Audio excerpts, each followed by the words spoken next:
पढ़ने वाला जानता कि लिखे हुए तावीज़ को किस बेवकूफ़ ने तमीमा कहा।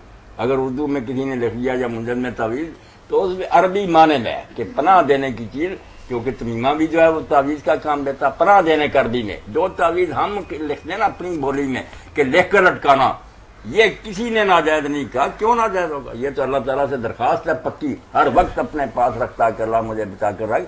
देखना यह है कि इबारत ठीक हो। तमीमा क्या, घोगे हैं, मनके हैं, हड्डियां हैं, जानवरों की टांगे हैं, जो मुशरिक लोग समझते थे इनसे भी फायदा होता। वो तो खालिस काफरों वाला ज़हन है, उनसे क्या होगा। ये वो बात नहीं, ये अल्लाह रसूल का कलाम या अच्छे करने हैं कि अल्लाह ताला मेरी हिफाजत फरमाना।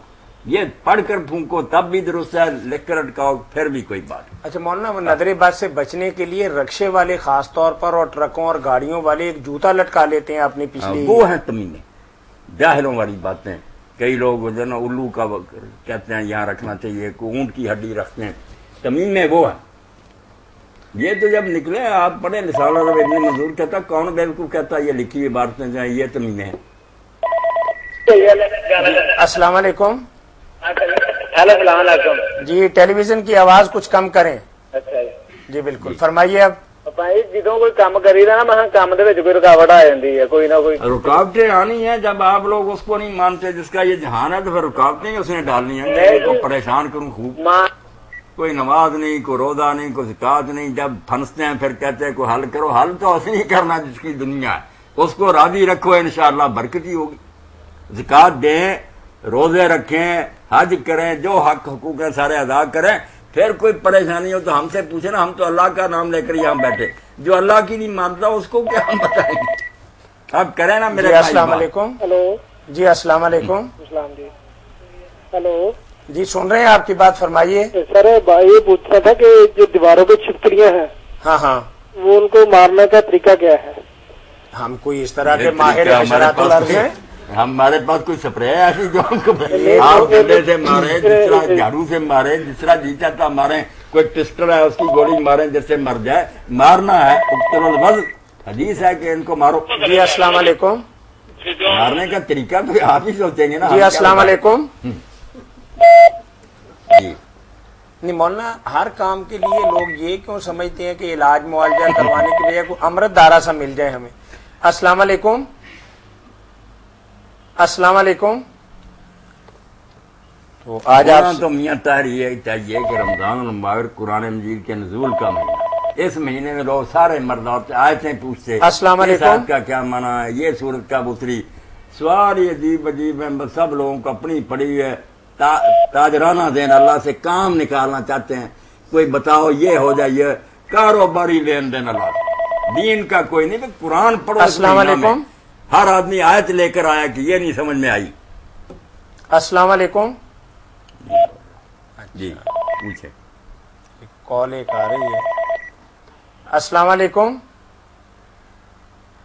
अच्छा, शायद कॉल आना नहीं चाह रही।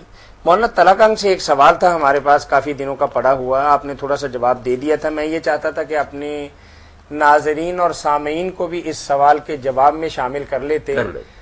तो भाई ने लिखा है, अब्दुल हई नाम है जी उनका, तलागंग से हमें सवाल भेजा कि हमने तलागंग में एक मस्जिद के लिए जगह खरीदी, मस्जिद बना ली, इत्तेफाक से 7 वाला प्लाट भी खाली था और अब वो खरीद लिया, उसमें चंद कब्रें हैं। और भाई अब पूछ रहे हैं क्या अब हम मस्जिद की तौसी के हवाले से उन कब्रों को मिसमार करके मस्जिद की तौसी कर सकते हैं या नहीं। अब भाई ने ये नहीं लिखा कि वो कब्रें कुफर के जमाना की हैं, या कई जगहों से हिंदू वगैरह गए हैं ना, तो उनकी भी जमीनें हैं जिनमें उनकी कब्रें वगैरह। तो ऐसी कब्रें तो कुफार और मुशरिकीन की अगर मिटा भी दी जाए, उनकी हड्डियां भी दरिया में डाल दी जाए और वहाँ मस्जिद बना दी जाए तो जायज़ है। मस्जिद नबी भी ऐसी जगह ही बनी है जहाँ मुशरिकीन की कब्रें थी। सही बुखारी में सारा वाक़या हुजूर ने वो उखड़वा दी, वहाँ फिर बराबर करके ज़मीन को बनाया गया। मगर साथ ही और माँ ने लिखा कि मुसलमानों की कब्रों की अहानत नहीं की जाती। मुसलमान की बड़ी इज्जत है, उसकी कब्र अगर खोदें, हड्डियाँ निकालें, बड़ा जुल्म है उसके साथ। इसलिए ना मुसलमानों की अगर कब्रें हैं तो आप नहीं कुछ कर सकते। चले मौलाना, ये तो मस्जिद होगी, मोहल्ले के अंदर अपनी जगह तब्दील कर सकते हैं, या मस्जिद को ऊपर नीचे ले जाके 5 के 10 या 15 मरले बेसमेंट बना के कर सकते हैं। लेकिन अगर किसी गुजरगाह से सड़क को बड़ा करना हो और कब्रिस्तान किनारे के अंदर आ रहा हो और उसका गिराना मखलूक के लिए बहुत जरूरी है, तो फिर वहां क्या करेंगे? تو یہی کریں کہ چلو قبر کا نشان گم کر کے اوپر سے گزار دیں راستہ، مگر ہے تو بڑی بری بات ہے نا، کوئی اور حل اس کا کرنا چاہیے تھا۔ نہیں مولانا، کسی جگہ پہ حل اس کے علاوہ ہوتا نہیں ہے کہ ٹانگ کاٹ دی جائے، عام طور پہ تو یہ بندہ کبھی بھی نہیں سوچتا۔ راستوں میں سڑکیں بنی ہیں نا، تو وہاں کئی قبریں آ گئی تو پھر تو جہاں مجبوری ہوگی چلو ٹھیک ہے۔ جی السلام علیکم۔ وعلیکم السلام۔ جی وعلیکم السلام۔ اب اس عشرے میں زیادہ رمضان شریف میں زیادہ کثرت سے کیا پڑھنا چاہیے؟ رمضان شریف میں زیادہ قرآن کریم کی تلاوت کرنی چاہیے، مولانا تو یہی فرماتے ہیں۔ اب جو دن شروع ہو رہے ہیں اب ہے نا، قرآن پاک تو پڑھنا چاہیے اس مہینہ میں، بہت اس کی تلاوت اعلیٰ کام ہے۔ اب جو دن شروع ہو رہا ہے نا آخری، ان میں جو ام المومنین عائشہ صدیقہ رضی اللہ تعالیٰ نے اللہ کے رسول علیہ السلام سے پوچھا تھا نا، وہ چاہیے میرے بھائی بہنیں ساری دعائیں چھوڑ کر نا ان دنوں میں زیادہ اس دعا کو پڑھیں۔ انہوں نے پوچھا تھا کہ یا رسول اللہ اگر میری زندگی میں یہ راتیں آئیں جن میں امکان ہے کہ لیلۃ القدر ہو، تو آپ نے فرمایا یہ پڑھنا، اللہم انک عفو تحب العفو فاعف عنی۔ یہ دعا جو ہے نا میری بہن یہ ان دنوں میں بہت پڑھے، تسبیحیں کرے کہ اللہ تو معاف کرنے والا ہے، معاف کرنے کو تو بہت اچھا سمجھتا ہے، میں بھی قصوروار ہوں، مجھے معاف فرما۔ اور ایک دعا جو ہے نا، چلو اب وقت یہ ذرا لکھوا دیں، اللہم انک عفو عین فے وا، عفو واو پر شد آ جائے گی نا، دو پیش عفو درگزر اردو کا ہی لفظ ہے نا، عین فے واو، عین پر زبر، فے پر پیش، پھر وا پر بھی شد اور دو پیش ہیں۔ اچھا، انک عفو تحب، انک عفو تحب العفو، تحب آگے عفو، تحب العفو فاعف عنی۔ اور بند کرنے سے پہلے دو دعائیں اور، اب ختم یہ وقت ہے۔ 10 راتیں جو آ رہی ہیں نا پچھلی، ان میں یہ دعا بھی نہ بھولنا، رمضان سارے میں بھی ہوتی ٹھیک ہے، ورنہ اب تو نہیں نہ چھوڑنا۔ یہ دعا بھی بالکل ایسی ہے کہ آدمی کے دل سے آواز آتی ہے کہ اگر واقعی ان دنوں میں یہ دعا نہ کرے تو کیا ہو پھر۔ اعوذ بجلال وجہک الکریم ان ینقضی عنی شہر رمضان او یطلع الفجر من لیلۃ ہذہ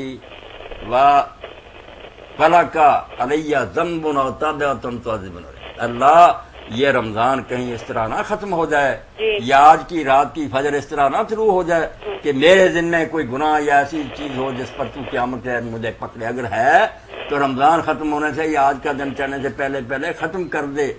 یہ دعا بھی اعوذ بجلال وجہک الکریم ان ینقضی عنی شہر رمضان او یطلع الفجر من لیلۃ ہذہ ولک علی ذنب او تابعۃ تعذبنی علیہ۔ یہ میری مسجد سے بھی نا بچوں نے چھپائی ہوئی اور وہ تقسیم کرتے ہیں، لے لینی چاہیے، یہاں بھی شاید کسی کے پاس ہو۔ یہ دعا بھی بالکل ہر بندہ حاصل کرے۔ اور ایک اور دعا جو ہے یہ بھی بہت ضروری ہے، میاں طاہر اور سب دوست اس کو بھی نوٹ کریں کہ اللہم لا تجعلہ آخر العہد من صیامنا ایاہ۔ ترجمہ کیا کہ اللہ یہ رمضان کے روزے میرے آخری روزے نہ ہوں، پھر بھی مجھے زندگی دینا اور میں روزے رکھوں۔ فَإِن فعلتہ، اور اگر تو نے یہ فیصلہ کر لیا ہے کہ یہ میرے آخری ہیں، فَجَعَلْنِي مَرْحُومًا، تو مجھے ان میں سے بنا دے جن پر رحم ہو گیا ہے۔ وَلَا تَجْعَلْنِي مَحْرُومًا، ان سے نہ بنانا جو رمضان میں بھی خالی ہاتھ رہے۔ محروم نہ پھر رکھنا، اگر قسمت میں موت ہی ہے تو پھر مرحوم بنانا، محروم نہ بنانا۔ اور اگر موقع دے دوبارہ، یہ 3 دعائیں آج کا تحفہ ہے، بالکل ایک ایک آدمی ان کو نوٹ کرے۔ اللہم انک عفو تحب العفو فاعف عنی، اعوذ بجلال وجہک الکریم ان ینقضی عنی شہر رمضان و یطلع الفجر من لیلۃ ہذہ ولک قبلی ذنب او تابعۃ تعذبنی علیہ۔